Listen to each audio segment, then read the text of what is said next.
When it came time to sell our company, of course Don was the first person that I thought of. I had never bought or sold a company before. It was new to me. When I had a partner, my wife and I had another couple that were partners, and I sort of insisted that we had professional assistance. We didn't prepare our own tax returns. We didn't write our own wills. So we basically brought in professionals to help us with a transaction that we didn't have any experience in.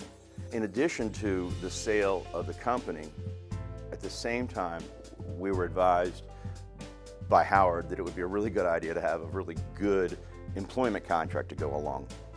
Our long-term happiness with the transaction was based on that agreement, and it included things like exactly how our compensation was set up. And we participated.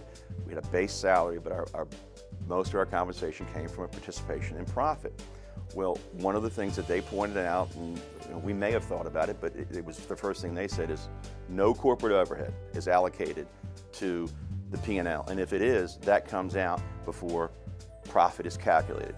The employment contracts that we negotiated ended up being very beneficial, because in a couple of years they did change corporate structure. They liquidated the company.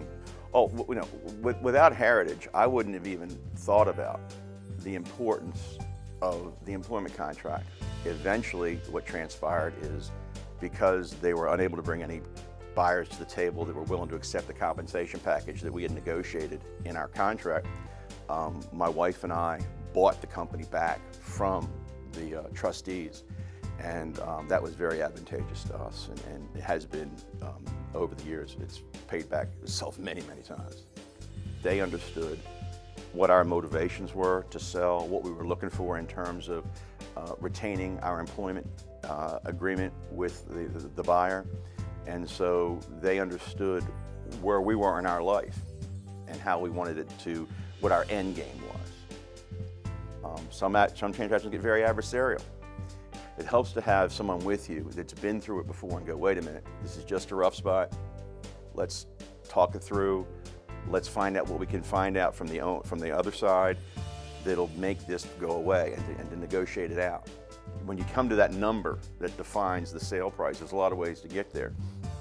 And one of the ways that we did it, we would keep the receivables on a given day, and the buyer would take over the payables on a given day.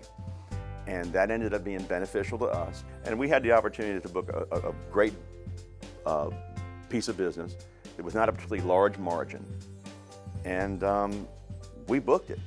And that was very beneficial to us, and helped us, it increased our bottom line at the end of the deal. So, things like that were helpful and insightful that we would not have been able to do on our own. The principals here are engaged in transactions on a daily basis, and consequently, I don't understand why anyone wouldn't avail themselves of the level of expertise that exists here to help them manage a purchase or a sales transaction.